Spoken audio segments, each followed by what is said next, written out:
I'm back, darling.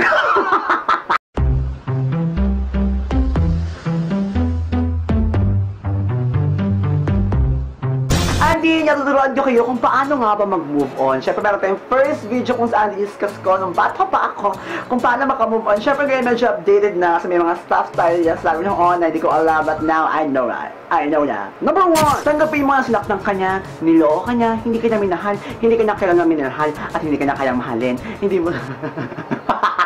Tanggapin mo na pinaasa ka niya na wala kang pag-asa, na umasa ka, na nagmukha kang tanga, at nagmukha kang syunga sa lahat ng ginawa. Wow, pero hindi niya naiintindihan yung effort mo, hindi niya gusto yung effort mo, yung moment ng papanguling ka na lang.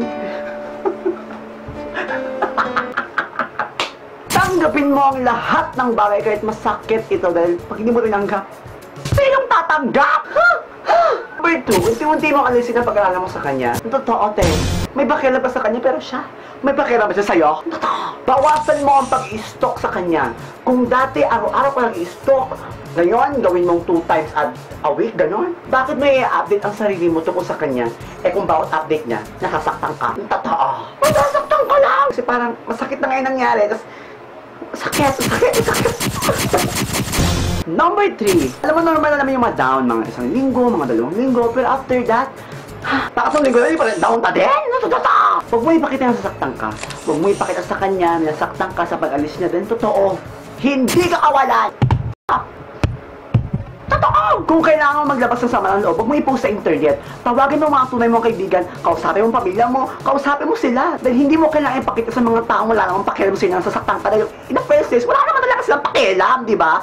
Sabihin mo yung mga nararamdaman mo dun sa mga taong may pakialam sa'yo. Yung may mga taong may care. C-A-R-E. Care. Ano pakialam namin? Number 4, umiyak ka. Kung naiiyak ka, umiyak ka. Huwag mong bigyan ng iyak, ilabas mo. Dahil pag kinimkim mo yan, muta ang labas. Umiiyak ka kasi nasaktan ka, normal lang yun. That makes you human. Umiyak ka ng umiyak hanggang sa kaya mo, hanggang sa ma-realize mo na para ka lang tanga. Iyakan mo yung tao eh, siya masaya-masaya na ako. Diba? Namatay ba siya? Kung magiging malungkot ka, magiging malungkot ba siya? Diba hindi naman? Tingnan mo ako! Pang-5, kailangan magkaroon ng me time. Kailangan mo umalis, siguro kailangan mo pupunta sa ibang lugar na hindi mo napupuntahan para mas makilala mo yung sarili mo. This is me. Lord ka din. Ganun! Number 6, buksan mo ang bintana. Sumilip ka at huminga ka. Inhale. Exhale. Inhale, exhale. Inhale, exhale. Diba ang fresh? You're breathing the same air I'm breathing. Ay, Gashera! Ganun! Lahat ng tao may problema. Kaya huwag mong isipin na no, wala so unfair! Unfair! No! Kaya huwag mong isipin na lugi ka sa mundong ito dahil lahat tayo ng problema. Kung ang problema ay puso, ang problema namin ay pera! Pagising mo sa umaga, sabihin mo na magiging magandang araw na ito. Dahil kung pagising mo pa lang, malulungkot ka na agad, wala mangyayari sa'yo maganda! Number 7, may mga pagkakataon sa ating buhay kung saan nakala mo nakamove on ka na pero nakita mo sila ulit. Doon pa pala. Siyempre, kailangan mo maglabas ulit ng sama ng loob, mga hinaing, mga hanas. Kailangan mo dyan yung mga taong handang makinig sa'yo at hindi handang manghusga. Yung mga kaibigan na andyan para makinig, para damayan ka. Hindi yung pag may problema ako. Ayan kasi, tanga-tanga mo! Down ka na, down ka pa! Down below ka na! Diba? Ano ba? Number 8, unti-unti mong ibalik ang ngiti sa iyong mukha. Dahil kung kapakalugmok ka dyan, palagi kang sad, bababa ang leeg mo. Bababa ang baba mo, bababa ang lahat ng nasa mukha mo, papangit ka lalo. Number 9, huwag na huwag kang papasok sa love story pag hindi ka pa fully ready. Paminsan kasi akala mo ready ka na eh. Pagkat may nagsabi sa'yo na mahal ka niya, dahil broken ka, sige mamahalin ko na lang din to. Kasi gwapo din naman siya, feeling ko magkamukha naman sila, parang magkaugali naman din sila. Go! Yung totoo! Divert mo yung pagmamahal mo sa iba para makalimutan yung pagpapalit sa kanya. Pero totoo, hindi mo makakalimutan nila. Wala pa nga closure dito eh. So punta ka na agad dun sa kabila. Parang sakit sa ulo.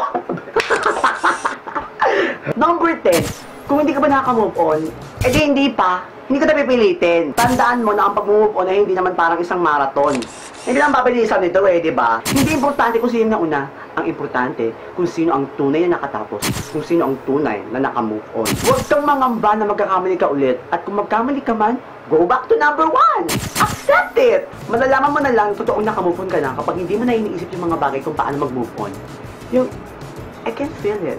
Kaya mo yan dahil kung nakaya ko, nakaya namin, kaya mo din. At ang LC fan of the week ay si Kai! Along Pingera, at kung mayroon ka ibang hanas at mga komento about sa pag-move on, i-comment mo lang yan sa baba para may chance ka makakuha ng second book kong Happy ang libro para sa mga pinaasa, umasa at patuloy na nagpapakatanga sa mga mahal nilang hindi sila kaya mahalin babalik. Wow! Comment below!